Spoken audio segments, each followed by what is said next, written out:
Assalamualaikum warahmatullahi wabarakatuh.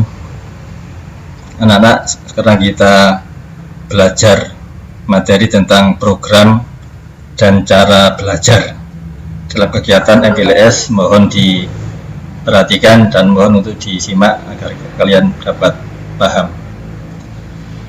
A.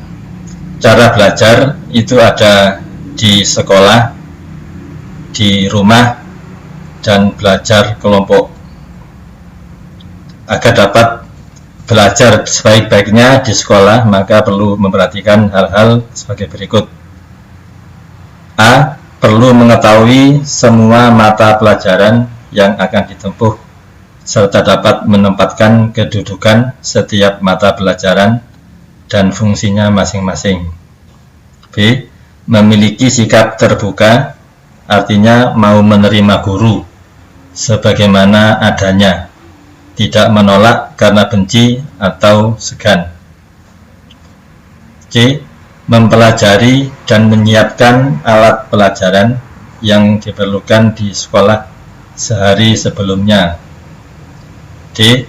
Harus penuh minat dan perhatian dalam menerima pelajaran, singkirkan hal-hal yang dapat mengganggu pelajaran.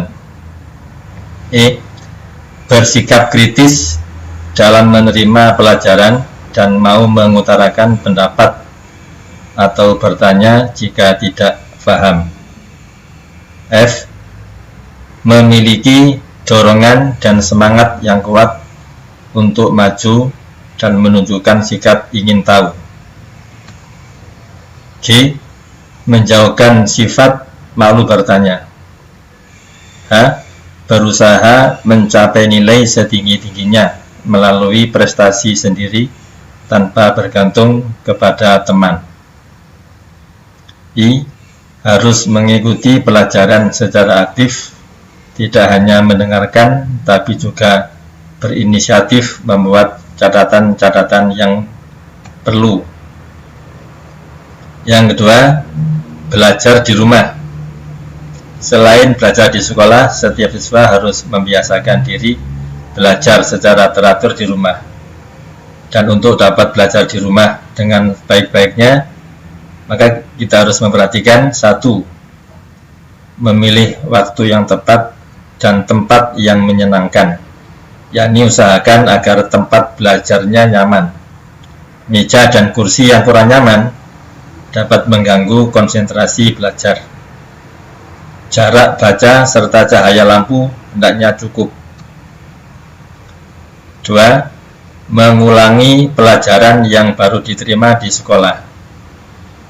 3. Memperjelas dan melengkapi catatan.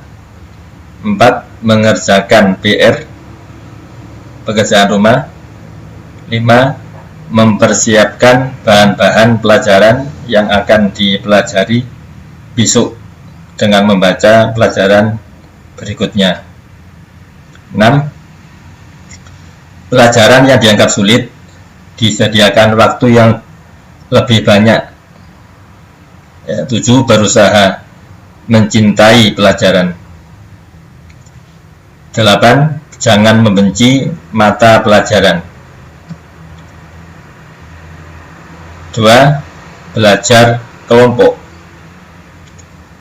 Setiap siswa dianjurkan sewaktu-waktu belajar bersama-sama dengan teman sekelas atau sekelompoknya. Manfaatnya, teman yang belum paham akan mendapat penjelasan teman yang sudah paham, lebih terbuka, menyenangkan, dan melatih bermusyawarah. Kemudian cara pembentukan kelompok, ya, diusahakan agar rumah anggota kelompok itu berdekatan. Dibentuk, ada ketuanya, serta tempatnya dilaksanakan secara bergiliran. B. Cara membaca buku. Mula-mula pelajari garis besar materinya yang terdapat dalam daftar isi. 2. Membaca bab demi bab sampai mengerti seluruhnya. 3. Pahami isi bab secara garis besar pada kalimat demi kalimat sampai ketemu ide pokok dan pelengkap. B. Atau nomor 4, setelah membaca, kalian menyusun ringkasan atau skema. Hal ini untuk memudahkan pemahaman. Yang nomor 5, untuk melatih ketajaman berpikir, kaitkan masalah yang ada dengan masalah yang lebih luas.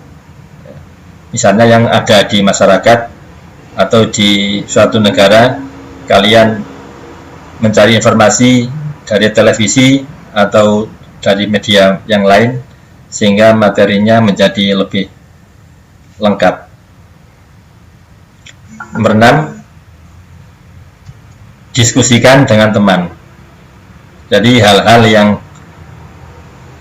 tidak jelas atau kurang paham, maka diadakan diskusi dengan teman. Mungkin dengan secara itu teman yang sudah mengetahui dapat menjelaskan di forum diskusi tersebut. C. Meringkas isi bacaan. Jadi buku pelajaran tidak usah dihafal semua. Yang penting adalah paham isinya. Kalau kita menghafalkan kesulitan, maka kita